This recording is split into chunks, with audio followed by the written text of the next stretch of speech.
मुश्किल है। 100 में कोई 2-4 कन्याएं ऐसी होंगी जो अपना पवित्र जीवन रखकर किसी पुरुष को समर्पित होती होंगी। कैसे वो, क्योंकि अब लड़कियां लाते हैं 25 साल की। अब 25 साल की लड़की 4 जगह वो मुंह मार चुकी होती है।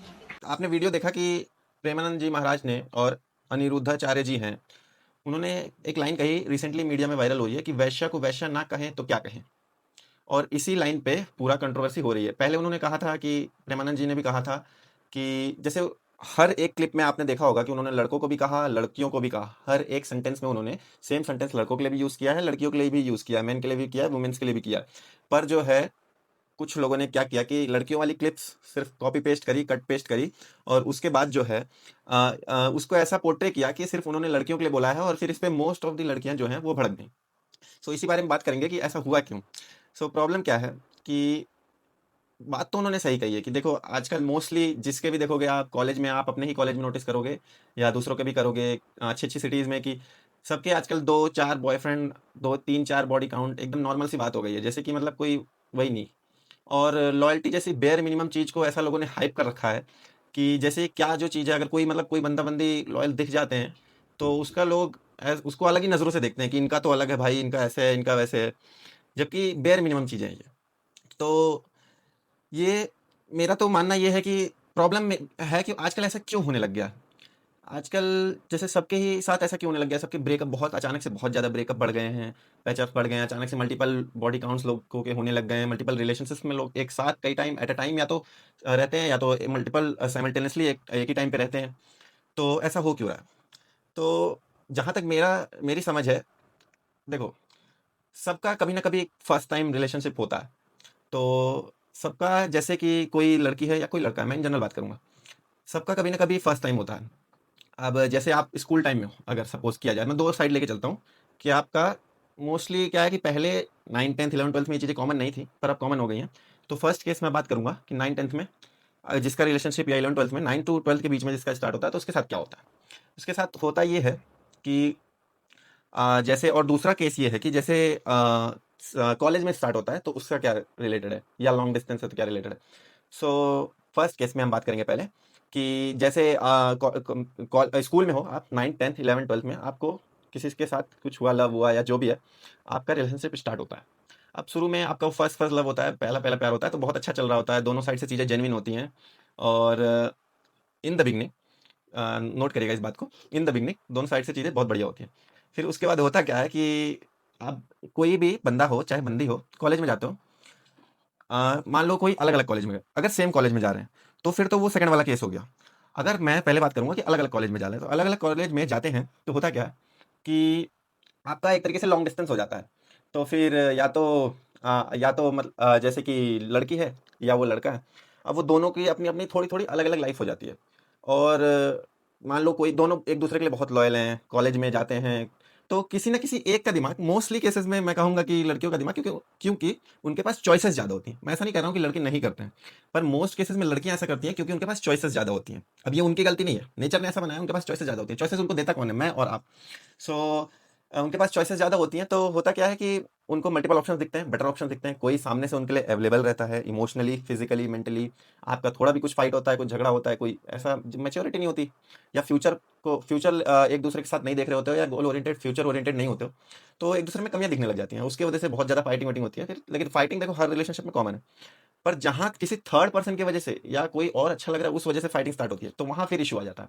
फिर वहाँ ब्रेकअप होता है, लड़की या लड़का जो भी है वो आपको समझाएगा कि ऐसे ये सही, मतलब मुझे तुम अच्छे नहीं लगते हो, तुम्हारे अंदर ये कमी है, वो कमी है, और आपको वो ऐसा, आपको ही उल्टा पोर्ट्रे ऐसे करके चला जाएगा या चली जाएगी कि जैसे आप में ही कुछ कमी रही हो। पर मोस्ट केसेस में यही होता है कि कोई थर्ड पर्सन बीच में आ गया रहता है, और वो जानने वाले कई बार बता देते हैं कि मैं किसी और को या किसी और को लाइक करने लग गया हूँ, करने लग गई हूँ, या तो मोस्ट केसेस में नहीं बताते हैं, और वो अपनी गलती की सजा दूसरे को चले जाते हैं देके, और वो अपना लाइफ टाइम सोचता है। फिर उसको ऐसा ट्रस्ट इशू हो जाता है कि लाइफ टाइम किसी पे ट्रस्ट नहीं होता, जैसे मोस्टली केसेस में। अब उसको हमेशा कभी ना कभी डाउट रहेगा, मान लो कोई फ्यूचर में आया भी उसके साथ, तो भी उसको डाउट रहेगा।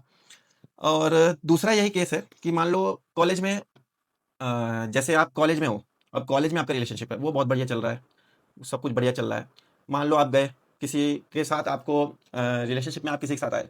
अब कई टाइम्स ऐसा होता है कि पीयर प्रेशर इतना ज़्यादा होता है लोगों पे कि हाँ, हमें बनाना ही बनाना है, बॉयफ्रेंड गर्लफ्रेंड जो भी है।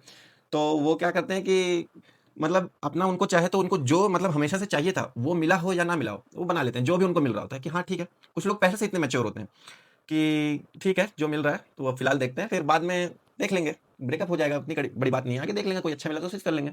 तो ये सीन रहता है। और दूसरा एक सीन रहता है कि उस कॉलेज में भी आपका एक दूसरा केस होता है कि सब कुछ अच्छा चल रहा होता है, लेकिन कॉलेज के बाद भी तो एक सीन आता है कि जॉब या ऐसा कुछ, हमेशा तो आप साथ नहीं रह सकते ना। तो उस पॉइंट पे कोई भी अगर एक थोड़ा भी डिससेटिस्फाइड रहता है या उसके लिए कोई थर्ड ऑप्शन कभी भी दिमाग में रहा होता है तो वहाँ ब्रेकअप हो जाता है। तो फिर वही फर्स्ट और सेकंड केस जो है इस सिचुएशन पे आके सेम हो जाते हैं। तो फिर वही बेटर ऑप्शन मिला, स्विच कर दिया। और ज़रूरी नहीं है कि ऑप्शन बेटर हो तभी स्विच करते हैं लोग। अटेंशन ज़्यादा कई बार सामने से दूसरे साइड से मिल रहा हो या कुछ किसी और सेंस में बेटर हो, ज़रूरी नहीं है कि फिज़िकली, मेंटली या किसी भी तरीके से कह सकते हो।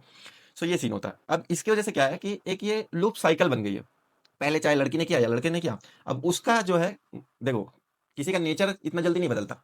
पर कई बार क्या होता है, कुछ लड़के क्या होते हैं या लड़कियाँ क्या होती हैं कि अब किसी मान लो लड़के के साथ हुआ, अब उसको धोखा मिला। अब वो है कि आगे से फिर सीरियस ही नहीं रह रही कि आ रही है आने के लिए फिजिकल नीड या इमोशनल नीड की वजह से किसी के साथ आ जा रही है। अब वो ऐसा नहीं करना चाहिए, फिर भी क्या होता है कि अब वो आ जा रही है किसी के साथ भी, और यहाँ पे फिर ये उसका माइंडसेट ऐसा हो गया जैसा उसका सेम कभी उसके बंदे का रहा होगा या बॉयफ्रेंड का रहा होगा। तो अब वो वही चीज़ करिए। अब ये क्या है कि मोस्टली 90% लोग इसी लूप होल में फंस के रह गए हैं। कोई एक पहले स्टार्ट करता है, फिर उसके बाद ये लूप चलता रहता है, चलता रहता है, चलता रहता है, और ऐसे साइकिल बढ़ती रहती है। किसी का 2 साल 4 साल चल जाता है तो उसके 2 बॉडी काउंट रह जाते हैं, किसी का 1-1 साल में खत्म हो जाता है तो उसके 5-6 बॉडी काउंट हो जाते हैं। और कोई इतना मैच्योर हो चुका रहता है कि उसको इस सब में इंटरेस्ट ही नहीं रहता, तो फिजिकली एंजॉय कर रहा होता है लोगों के साथ कि मल्टीपल सेम टाइम पे मल्टीपल, दिल्ली वगैरह में, पुणे वगैरह में आप जाके देखिए, मोस्ट आपको बहुत ऐसे केसेस मिल जाएंगे। सो इसी चीज पे, इसी सिचुएशन पे दोनों महाराज जी ने अपने अपने व्यू पॉइंट रख दिए और इन्हीं को बोल दिया कि जो लड़का कोई एक लड़के के साथ नहीं रह पा रहा है या कोई लड़की एक लड़के के साथ नहीं रह पा रही है, तो वो क्या गारंटी है कि आगे जो अपना फ्यूचर हस्बैंड होगा उसके साथ रहेगी सोली या पूरे मन से या ट्रू एकदम सच्चे मन से। सो इसी बात पे विवाद होने लग गया। फिर दूसरे इंटरव्यूज में इन्होंने कह दिया कि तो ऐसे लोगों को क्या कहा जाता है, जैसे लड़कों को, अब लड़के देखो इशू इसलिए नहीं आ रहा है क्योंकि लड़के मोस्ट ऑफ द केसेस में क्या है कि बाय डिफॉल्ट बदनाम है। लड़कियों का क्या है कि innocent अल्टिल until proven guilty, but लड़कों के केस में क्या है कि गिल्टी अनटिल प्रूवन इनोसेंट। तो ऐसा होता है कि लड़के तो पहले से ही बदनाम है, तो उनको कोई दिक्कत नहीं हो रही है इस मैटर में। वो कोई कोई नहीं बोल रहा है कि हाँ ठीक है हमें एक्सेप्टेड है, लड़कों के बारे में बोला, लड़कियों के बारे में बोला। लड़कियों को ऐसा हो गया, गलत क्या है भाई। कुछ लोग ऐसे भी व्यूज दे रहे हैं कि हम ट्राई करते हैं, ठीक है, हम जो मैंने आपको सेकंड केस बताया उसके कि ठीक है हमें जब तक कोई नहीं मिल रहा होता हम ट्राई करते हैं, या हम शादी के बाद चीजें बर्बाद होने से तो अच्छा है ना कि पहले रह के देख लें। तो यहाँ पे विवाद हो रहा है, अब ये साइकिल खत्म ही नहीं हो रही है, और कई केसेस में ऐसे यहाँ तक बात पहुंच जाती है पुलिस केसेस वगैरह तक, तो वो एक्सट्रीम हो जाता है। किसी केसेस में कोई लड़की प्रेग्नेंट हो गई या पुलिस केस, फालतू झूठे केसेस भी, रेप केसेस, इसीलिए झूठे रेप केसेस आजकल बढ़ जा रहे हैं। तो लड़कियां भी ज़्यादा हैरेस हो रही है, लड़कों का भी एक माइंडसेट बन गया है कि अब अचानक से हुआ क्या है कि देखो लड़के हमेशा से ये मेल डोमिनेटेड हमारा जो है वर्ल्ड है, वो थोड़ा सा बाय डिफॉल्ट बहुत पहले से टाइम से चला आ रहा है, मेल डोमिनेटेड रहा है। अब हुआ क्या है कि इतनी सारी टेक्नोलॉजी आने के बाद और इक्वालिटी इक्वालिटी जो भी सीन चल रहा है, तो उसके चक्कर में लड़कियां क्या है थोड़ा सा बहुत तेजी से इवॉल्व किया है उन्होंने, और सामने आई हैं, हमेशा से छुपी रही हैं, तो अब सामने आई हैं। तो अब लड़कों को एकदम से इतने सारे चेंजेस एक्सेप्ट नहीं हो रहे हैं उनके अंदर, वो भी नहीं देखा जा रहा है कि वो जनरेशन से जो चले आ रही हैं चीज़ें, इसलिए वो ट्रोल करते हैं उनको। और जो भी इंस्टाग्राम पे जो चीज़ें चलती हैं या ट्रोलिंग वगैरह वाली, तो ये भी उनकी भी कहीं न कहीं फॉल्ट है कि उनसे एक्सेप्ट नहीं हो रहा है ये चीज़ें। तो चीज़ें हमेशा से थी, हमेशा से ऐसी थी, बस वो सामने नहीं आई थी। सामने क्यों आ रही हैं? अब टेक्नोलॉजी की वजह से सबको सब कुछ मालूम चल जा रहा है, हर चीज़ ये। और कहीं न कहीं ये चीज़ें टेक्नोलॉजी की वजह से बढ़ भी रही हैं क्योंकि सबके पास एक्सेस है मल्टीपल लोगों का, मल्टीपल नेटवर्क्स का, मल्टीपल फ्रेंड्स का। पहले ये सब बहुत चीज़ें बहुत लिमिटेड हुआ करती थी। सो अब इसका सॉल्यूशन क्या हो सकता है? इसका सॉल्यूशन यही है कि मेरे अकॉर्डिंग यही है कि देखो, आप किसी को समझा के इसमें नहीं सही कर सकते। अब ये 2 चीज़ें आती हैं, एक तो कुछ लोग होते हैं उनके अंदर इनहेरिटेड होती हैं, जीन्स में होता है कि जेनेटिक होता है, या जेनेटिक ना भी कहो तो कह सकते हो कि बाय डिफ़ॉल्ट उनका ऐसा माइंडसेट होता है कि नहीं हमें नहीं करना है, लॉयल रहना, जो भी चीज़ है, तो वो रहते हैं। दूसरा इसको सॉल्यूशन क्या है कि सही करने का, कि मुझे लगता है कहीं न कहीं कि पेरेंट्स को थोड़ा-सा बचपन से हमारे इंडिया में क्या है कि ये टैबू टॉपिक माना जाता है। इस पे पेरेंट्स भी नहीं बात करते, ना ही सिखाते हैं कि लड़कों को लड़कियों के साथ कैसे रहना चाहिए, या लड़कियों को लड़कों के साथ कैसे रहना चाहिए, कैसे एक-दूसरे की म्यूचुअल रिस्पेक्ट बनानी चाहिए। सो इस पे उनको थोड़ा-सा कहीं न कहीं पेरेंट्स को ही, हमारे जैसे पहले कहते थे कि ना संस्कार नाम की चीज़ नहीं है तुम में, या जो भी है। तो ये संस्कार जो है कहीं न कहीं हमारे पेरेंट्स को ही हमें डालने पड़ेंगे बचपन से।